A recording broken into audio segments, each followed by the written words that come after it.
हर माँ बाप का सपना होता है कि उनका बच्चा आगे बढ़े, कुछ बड़ा करे, लेकिन सही स्कूल का चुनाव करना सबसे बड़ा कदम होता है। तो आइए नारायण विद्यालय में, जहाँ सिर्फ किताबों की पढ़ाई नहीं, लेकिन बच्चों के आने वाले फ्यूचर को ब्राइट किया जाता है। यहाँ प्री प्राइमरी से 12वीं साइंस और कॉमर्स की पढ़ाई इंग्लिश और गुजराती मीडियम में उपलब्ध है। साथ ही 12वीं कॉमर्स, इंग्लिश और गुजराती मीडियम के 100% रिजल्ट ने तो कमाल ही कर दिया है। तो अपने एजुकेशन के सपनों को दो उड़ान और परिवार का नाम करो रोशन। नारायण विद्यालय, शक्तिनाथ भरूच के संग, क्योंकि एडवांस एजुकेशन का एक ही नाम, नारायण विद्यालय।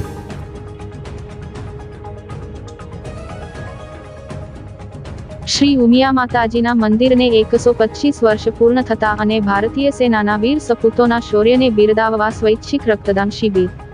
ભરૂચ દાંડિયા બજાર સ્થિત ઉમિયા માતાજીના મંદિરે સમસ્ત ભરૂચ કડવા પાટીદાર સમાજ તથા યુનિટી બ્લડ બેંકના સહયોગથી સ્વૈચ્છિક રક્તદાન શિબિરનું આયોજન કરવામાં આવ્યું હતું, જેમાં મોટી સંખ્યામાં સમાજના યુવાન યુવતીઓએ રક્તદાન કરી સામાજિક સેવાનું ઉમદા ઉદાહરણ પૂરું પાડ્યું હતું। જૂના ભરૂચમાં દાંડિયા બજાર સ્થિત આવેલ શ્રી ઉમિયા માતાજીના મંદિરને 125 વર્ષ પૂર્ણ થવાના સાથે ભારતીય સેના દ્વારા કરાયેલા ઓપરેશન સિંદૂરની ભારતીય તિરંગાને અપાવેલ અકલ્પનીય સફળતા, અપ્રતિય શૌર્યને બિરદાવવાના ભાગરૂપી તેમજ જનકલ્યાણના લાભાર્થે સમસ્ત ભરૂચ કડવા પાટીદાર સમાજ દ્વારા યુનિટી બ્લડ બેંકના સહયોગથી દાંડિયા બજાર શ્રી ઉમિયા માતાજીના મંદિર ખાતે સ્વૈચ્છિક રક્તદાન શિબિર યોજવામાં આવી હતી, જેમાં કડવા પાટીદાર સમાજના યુવાન યુવતીઓએ રક્તદાન કરી સામાજિક સેવાનું ઉત્તમ ઉદાહરણ પૂરું પાડ્યું હતું।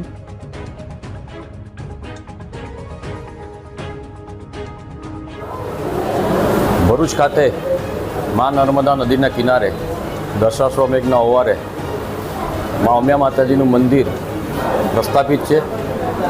આ મા ઉમિયા માતાનું મંદિર લગભગ 125 વર્ષથી લગભગ જૂનું છે। આ મા ઉમિયા માતાના પ્રાંગણમાં આજરોજ એક સ્વૈચ્છિક રક્તદાન કેમ્પનું આયોજન કરવામાં આવ્યું છે। એ રક્તદાન કેમ્પ સમસ્ત કડવા પાટીદાર ભરૂચ સમાજ દ્વારા કરવામાં આવેલ છે। આ રક્તદાન માટે યુનિટી બ્લડ બેંકની સથવારે આ રક્તદાનનો કેમ્પ યોજવામાં આવેલ છે। રક્તદાન કરવાનો હેતુ 125 વર્ષ માતાજીના મૂર્તિને અહીંયા પૂર્ણ જવા રહી છે, એના અનુસંધાનમાં કરવામાં આવેલ છે તથા ભારતીય સેના દ્વારા ઓપરેશન સિંદૂર અને ભારતીય ધ્વજ ઊંચો રાખવા હેઠળ અકલ્પનીય સફળતા અને અપ્રતિય શૌર્યને બિરદાવવાના ભાગરૂપે આજે સમાજે એના માટે પણ આ એક પ્રયત્ન કરે છે અને ભારતીય સેનાને વંદન સાથે અભિનંદન બિરદાવવાના રૂપમાં આ નક્કી કરેલ છે।